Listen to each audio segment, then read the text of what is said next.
The crochet sweater throw has all the cozy comfort of your favorite sweater in a blanket pattern that is quick, easy, and super beginner friendly. The stitch that we are using for this pattern creates a ribbed effect that looks kind of like a knit sweater while being crochet.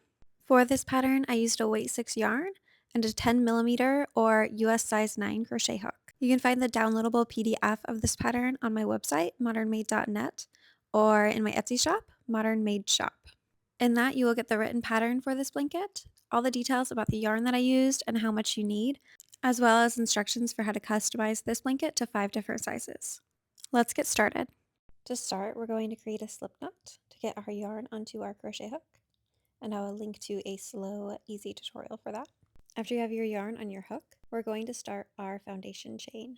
So for this blanket, there is no multiple. You can create any number of foundation chain. In the PDF pattern for the crochet sweater throw, I've included 5 different sizes so that you know exactly how many to chain for exactly what measurement of blanket you want and how much yarn you will need as well. But when you do have the amount of chains that you want, you're going to start row 1 in the second chain from hook. And that first stitch is just a single crochet, just a basic single crochet. So if you need a refresher, insert your hook into the chain, yarn over, pull through loop, yarn over, pull through 2 loops. Insert your hook into the chain, yarn over, pull through loop, yarn over, pull through 2 loops. Insert your hook into the chain,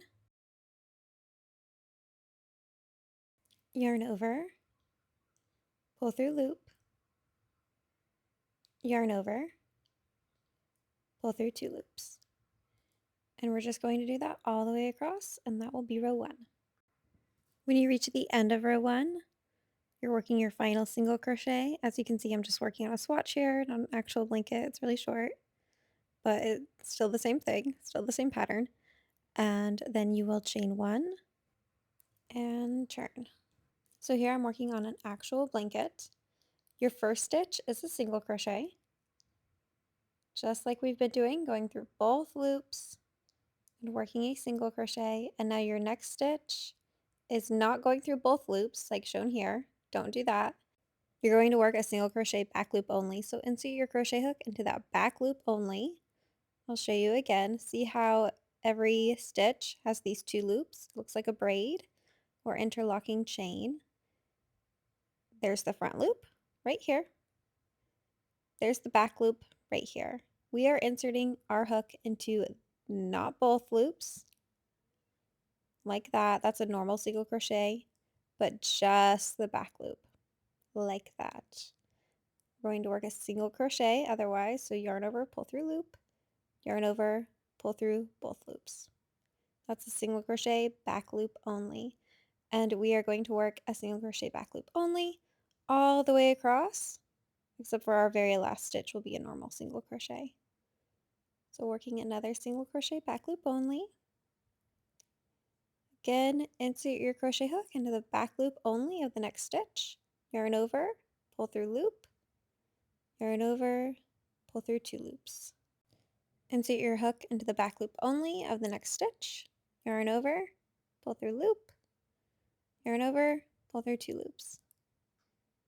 Insert your hook into the back loop only of the next stitch, yarn over, pull through loop, yarn over, pull through 2 loops. Insert your hook into the back loop only of the next stitch, yarn over, pull through loop, yarn over, pull through 2 loops. Insert your hook into the back loop only of the next stitch, yarn over, pull through loop, yarn over, pull through 2 loops. We're doing that all the way across, and I will meet you at the end of this row. Just real quick, I want to point out to you what working in our back loops only is doing. By working in the back loops only, the front loops stay raised, and it creates the ribbing that we love about this pattern. It looks kind of like a knit rib, about as close as you're going to get in crochet. If we were to just work normal single crochets, as I'm doing right here, so don't do this. This is just an example of how it would look if we did the pattern incorrectly. Then you lose that front ribbing. So if you see yourself doing that, take those stitches out and go back to working in your back loops only. If you're used to working normal single crochets, which we all are, that's what you normally do, then you might find yourself accidentally working normal single crochets. So just make sure you take those stitches out and get back to your back loop only single crochets. Otherwise your pattern will not look right. So when you get to the end of your row, I've got 2 stitches left here. My next stitch is the single crochet back loop only. And then the very last stitch, I'm working a normal single crochet. So I'm going to go through both loops. So for this pattern, your first and last stitch of the row is a normal single crochet, and every stitch in between is a single crochet back loop only. Just like that. And then I will chain 1 and you can turn. And this pattern is just a 1 row repeat. So our next row is exactly like the row that I just showed you. So your first stitch is a normal single crochet working through both loops. And then all of your next stitches are single crochet back loop only. And the row will end with your very last stitch being a normal single crochet. And that is it. Pretty simple. On your very last row of this pattern, you're going to end with slip stitches, a row of slip stitches. So insert your hook into the stitch, yarn over, pull through 2 loops. Another way to put that is insert your hook into the stitch, yarn over, pull through loop, pull through 1 more loop. Insert your hook into the stitch, yarn over, pull through 2 loops. So instead of yarning over again like you would in a single crochet, just pull through both of those loops. So insert your hook, yarn over, pull through loop, pull through 1 more loop. Insert your hook into the stitch, yarn over, pull through loop, pull through 1 more loop. You're going to do that all the way across until you reach the very last stitch.